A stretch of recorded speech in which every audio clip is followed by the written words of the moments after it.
সদর শহর হাঙ্কর বিজেপিनि कताल committee खाजाखा कक्तिसाल committee member रक्न लगियतयै कताल सिनिमुं रिबुइ संतुजाखा पान्दा प्रदेश हाबानग फाइनै बस्कांनि साल पौर निगमनि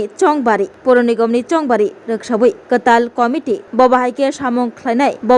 सामुं ख्लायके लुकुरनि बागै हामक्राय तुबै माननो आबरनो तै कगलाम सालायका हनै शाखा हांकर काजको असीम भट्टाचार्य প্রায় 1 বছর 5 মাস হয়েছে আমরা জেলা সভাপতি হিসেবে আমাদের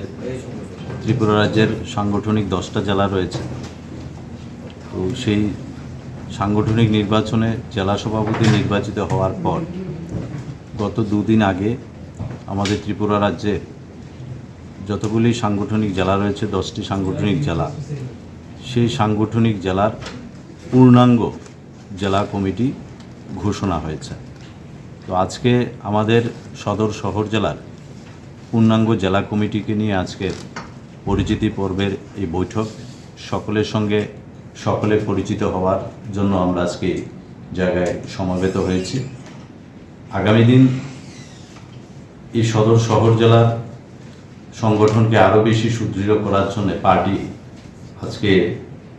আমাদের এই জেলা সভাপতি এবং 45 জন অফিস বেয়ারার এবং এক্সিকিউটিভ মেম্বারদের নিয়ে গঠিত যে টিম, এই টিমের উপর সম্পূর্ণ দায়িত্ব ভারতীয় জনতা পার্টির সংগঠনকে স্ট্রেংথেন করার জন্য। আজকে যেহেতু আমরা প্রথমবার আমাদের এই বৈঠক, আমরা সকলের সঙ্গে আজকে পরিচয় হব,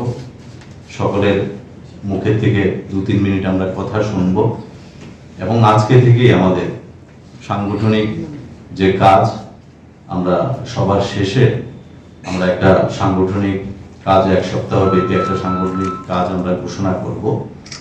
যেহেতু নভেম্বরে আমাদের এএমসি নির্বাচন, তো এই এএমসি নির্বাচনকে কেন্দ্র করে আমাদের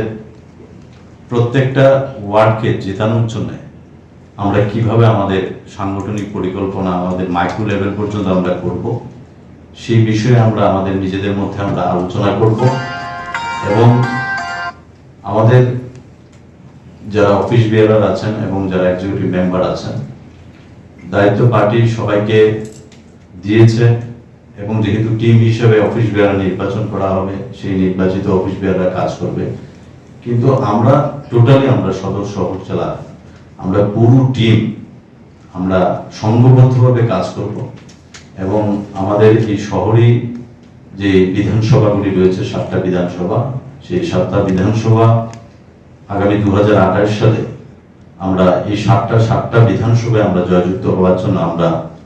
আমরা এখানে যারা সমবেত হয়েছি সকলের উপর পার্টি দায়িত্ব ন্যস্ত করেছে। তো সেইভাবে আমরা কাজ করব। আজকে মূলত আমাদের এই কমিটি নিয়ে পরিচয় পর্বের অনুষ্ঠান,